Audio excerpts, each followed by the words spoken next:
میں اس کو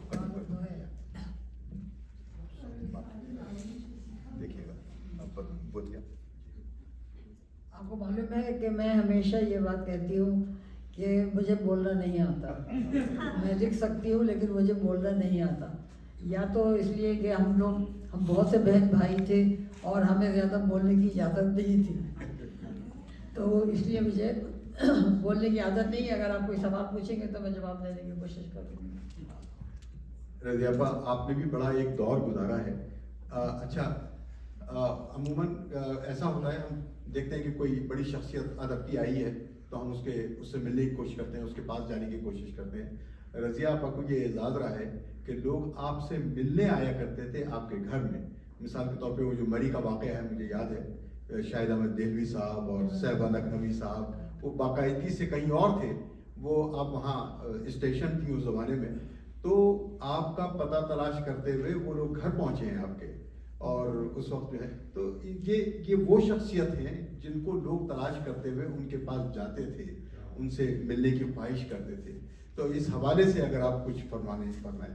یہ بھی بڑی بات ہے کہ آپ نے یہ بات یاد دلا دی, ورنہ مجھے تو یہ بات یاد نہیں تھی. حالانکہ میرے پاس ان کی تصویر ہے. جی وہ آپ کے پاس تو تصویر ہے, لیکن آپ نے جو تصویریں قلم کے ذریعے کھینچی ہیں خاکوں کی شکل میں, وہ تو کہیں قیمتی تصویر ہے. اچھا, ہم تو یہ سمجھتے یہ آپ پہلی دفعہ مجھے بتا رہے ہیں, بہت شکریہ. آپ نے خاکے لکھے ہیں جی, اور کتاب بھی چھپی ہے ان کی, یہی تو عرض کر رہا ہوں. جی, اگر یہ ان میں سے پوچھے کتنے لوگوں نے پڑھی ہے.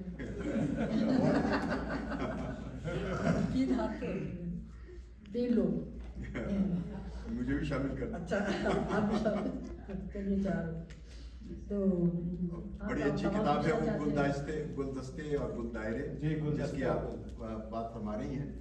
ایسے اس میں واقعات, ایسے لوگوں کے تذکرے ہیں. شاہد احمد دہلوی کا بھی ہے, آپ نے ذکر کیا نا. جی ہاں, تو یہ جو مجھے باقی حیرت ہے کہ یہ مری آئے تھے سیر کرنے کے لیے, یہ لوگ پنڈی سے, تو یہ گئے کہ بھائی وہاں پر ایک اردو کی لائبریری ہے, اس میں وہ لطیف کاشمیری صاحب فوت ہو گئے. جی, تو انہوں نے وہ بنائی ہوئی تھی. تو جب لطیف کشمیری کے پاس گئے تو انہوں نے کہا کہ آپ کو معلوم ہے یہاں رضیہ فصیح احمد بھی ہے. تو انہوں نے کہا کہ شاید ہاں سنا تو ہے ہم نے. تو کہنے لگے کہ ہمیں ان کے پاس لے کے چلیں. تو جناب وہ ہمارے یہاں آ گئے. اچھا, میں اس زمانے میں گورنمنٹ اسکول میں پڑھاتی تھی, اردو پڑھاتی تھی, کیونکہ ہمارے میاں جو تھے وہ اس میں تھے, فوج میں تھے, اور وہ اس پہ آزاد کشمیر میں تھے. میں اکیلی تھی وہاں, تو میرے بچے پڑھتے تھے تو میں بھی چلی جاتی تھی وہاں. تو مدر نے کہا کہ تم پڑھا دیا کرو. میں نے کہا میں تو اردو پڑھاؤں گی. تو انہوں نے کہا بے شک اردو پڑھاؤ. انہوں نے اردو کی کتابیں منگائیں, اردو کے لیے ایک علیحدہ کمرہ بنایا, اور میں نے وہاں پہ پڑھانا شروع کیا. یہ بھی ان لوگوں کی بڑی بات ہے کہ تو خیر میں وہاں گئی ہوئی تھی, تو مجھے میرے پاس اردو آیا, اور اس نے آ کے کہا کہ بیگم صاحب کچھ لوگ آئے ہیں آپ کے یہاں, آئے ہیں پنڈی سے. تو میں سمجھا کوئی رشتہ دار ہمارے ہیں وہاں پنڈی میں رہتے وہ لوگ ہوں گے.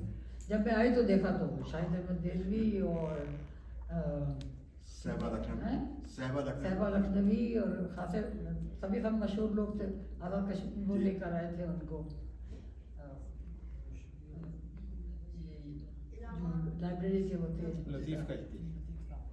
تو پھر انہوں نے فرمایا صاحبہ لکھنوی صاحب نے کہ رضیہ ہم کھانا کھائیں گے. ارے 2 بجے کا 2:30 بجے کا وقت تھا, اور میں اکیلی رہتی ہوں اس گھر میں. فریج نہیں تھا وہاں پہ, کیونکہ فریج کی ضرورت نہیں تھی وہاں مری میں, ضرورت ہی نہیں ہوتی وہاں پر. تو میں نے کہا یہی آ گئی, یہ لوگ کھانا کھائیں گے, میں کیا کروں, سبزی بھی نہیں تھی وہاں. تو ہم نے کیا کیا, انڈے اور آلو ابالے, گوشت بھی نہیں تھا, اور پھر جناب آپ روٹی پکوائی اور کھائی. اچھا, سب لوگوں نے اتنی تعریف کی, شاید بہت بھوکے تھے.